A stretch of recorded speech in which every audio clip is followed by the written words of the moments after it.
अस्सलाम वालेकुम नाज़रीन, आप देख रहे हैं जोत न्यूज़ और मैं हूं एमिल आरिक डेली इश्यूज के साथ। नाज़रीन, 2022 में क्या खोया क्या पाया और साले नौ की शुरुआत है और 2022 की इख्तिताम है। 31 दिसंबर 2022 12 बजे के बाद यानी कुछ घंटों के बाद 2023 का आगाज हो जाएगा। 2022 पाकिस्तान के लिए कैसा रहा और किस पे खास करके भारी रहा, क्योंकि पाकिस्तान के अंदर जो सूरत हाल रही है वो आपके सामने 2021 के यानी हवाले से और 2022 के हवाले से कई सारे मामलात हैं जो 2021 की एंड में जो हुआ और 2022 की जो एंड में जो सारे मामलात हुए, इस सारे मरहले में इस पूरे साल के अंदर क्या हुआ क्या नहीं हुआ। साल 2022 में यानी शुरुआत हुई एक इमरान खान साहब की हुकूमत को गिराने के हवाले से जो तहरीक अदम एतमाद लाई गई 2022 के अंदर, यानी एक हलचल हुई तहरीक अदम एतमाद के हवाले से, क्योंकि उसका आगाज हो चुका था। जनवरी की एंड से ही तहरीक अदम एतमाद का आगाज हो चुका था। जो पीडीएम की क़यादत थी और पीपल्स पार्टी ने मिलकर तहरीक अदम एतमाद के हवाले से एक सिलसिला शुरू किया, लेकिन इसमें कुछ और हल्के भी शामिल थे, जिसमें तीसरी कुव्वत जिसे कहा जाता है, जिसे अपना मुक्तदिर हल्के कहा जाता है, जिसे एस्टेब्लिशमेंट कहा जाता है और जिसे फौज कहा जाता है, तो उनका दस्त शफकत पीडीएम की जमातों के ऊपर था, जिसकी वजह से तहरीक अदम एतमाद कामयाब हुई। साल 2022 के अंदर यानी अदम एतमाद, अदम इस्तेहकाम और माशी बिगाड़ की जो सूरत हाल है वो 2022 का ही हिस्सा रही। कई सारे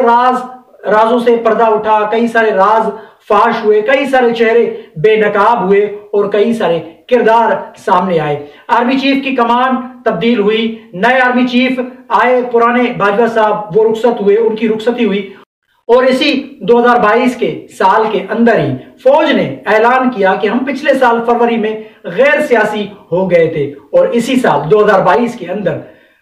आर्मी चीफ को, जो साबिक आर्मी चीफ थे कमर जावेद बाजवा साहब, उनको मीर जाफर, मीर सादिक, चोर, चौकीदार और कई सारे अलकाबात से नवाजा गया। खुसूसी तौर पे जो पाकिस्तान के अंदर जो कभी नहीं देखा गया, ये जो 2022 का जो साल है ये फौज के लिए भी बड़ा भारी रहा, क्योंकि फौज की जो बदनामी खास करके 75 सालों में जो नहीं हुई वो 2022 के अंदर इमरान खान साहब की हुकूमत को लाने में और वो इमरान खान साहब की हुकूमत को घर भेजने के बाद जो हुई फौज की वो बदनामी, इतनी पूरे 75 सालों के अंदर कभी फौज की बदनामी नहीं हुई। ये साल 2022 फौज के लिए भी उतना ही भारी रहा जितना कि तहरीक इंसाफ के लिए, जितना कि इमरान खान साहब के लिए भारी रहा, उतना ही फौज के लिए भी ये साल भारी रहा। इसी साल 2022 के अंदर मुल्क के अंदर बरसातें हुई और उन बरसातों की वजह से और कुछ नालायकियों और नाअहलियों की वजह से, खुसूसन जो सिंध का जो हशर नशर हुआ, जो सिंध में जो बुरी सूरत हाल है, वो पीपल्स पार्टी के कर्ता धर्ताओं की वजह से, पीपल्स पार्टी की नाअहली की वजह से, पीपल्स पार्टी की करप्शन की वजह से सिंध के लोग सैलाब की जद में आए। जैसा कि 2010 में सैलाब आया था, लेकिन उससे कई ज्यादा नुकसान सिंध के लोगों को इस साल 2022 में सैलाब की वजह से हुआ, क्योंकि सैलाब ने जो तबाहकारियां की वो भी साल 2022 का हिस्सा रहा। और आज तक बड़ी बात है कि 4 महीने गुजरने के बावजूद सिंध के कई सारे देहात, कई सारे शहरों से पानी नहीं निकाला जा सका। यह भी पीपल्स पार्टी की नाअहली की वजह से साल 2022 में जो सैलाब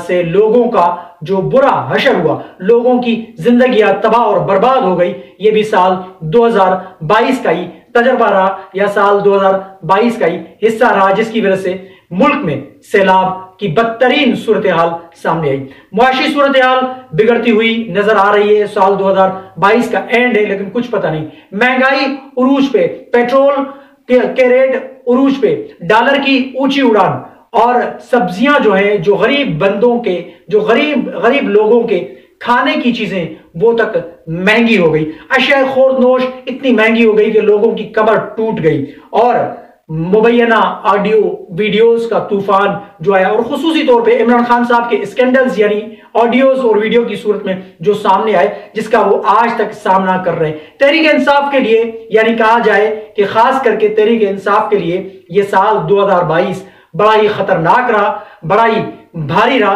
क्योंकि तहरीक इंसाफ को जो नुकसान हुआ वो मेरे ख्याल से किसी और जमात को नुकसान नहीं हुआ,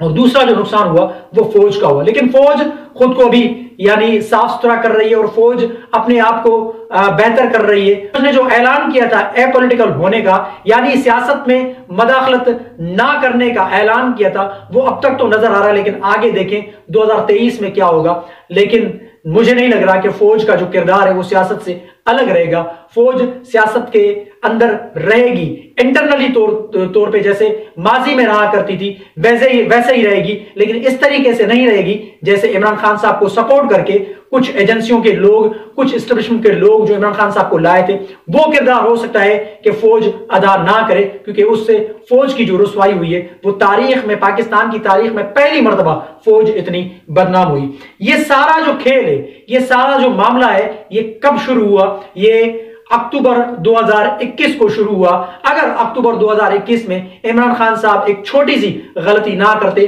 तो मैं बार बार कहता हुआ आता हूं कि इमरान खान साहब आज भी पाकिस्तान के वजीर आजम रहते, और हो सकता है कि जो जनरल रिटायर कमर जावेद बाजवा साहब जो रिटायर हुए, वो भी हो सकता है कि वो भी हो सकता था कि आर्मी चीफ ही लगे रहते, क्योंकि इनकी आपस में काफी सारी अंडरस्टैंडिंग थी। और बाजवा साहब ने ही इमरान खान साहब को जो बैकबोन की तरह जो सपोर्ट किया, इसमें कोई शक व शुबा नहीं।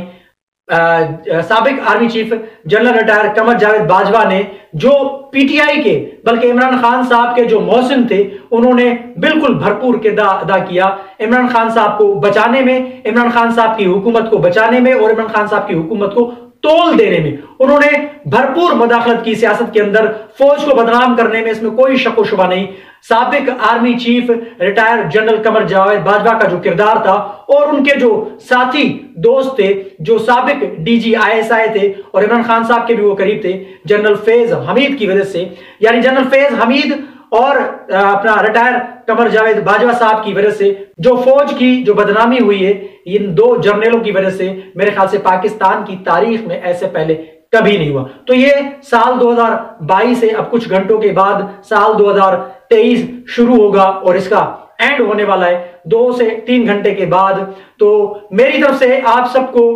पूरी दुनिया में जहां जहां भी आप लोग मुझे देखते हैं, आप सबको मेरी तरफ से नए साल की मुबारक, हैप्पी न्यू ईयर। उम्मीद करता हूं कि नया जो साल है, जो कल आने वाला नया साल है 2023 का, पाकिस्तान समेत पूरी दुनिया के लिए खुशियां लाएगा, पूरी दुनिया के, बल्कि पूरे आलम के लिए, पूरे आलम इंसानियत के लिए ये खुशियां लाएगा, और खुसूसी तौर पे पाकिस्तान और सिंध के लिए एक बहुत बड़ा बेहतरीन साल होगा। मुल्क की मईशत के लिए ये बेहतरीन साल होगा, और मुल्क की पिसी हुई आवाम के लिए ये बेहतरीन साल होगा। तो कमेंट सेक्शन में अपनी राय का इजहार जरूर कीजिएगा। तब तक के लिए अल्लाह हाफिज।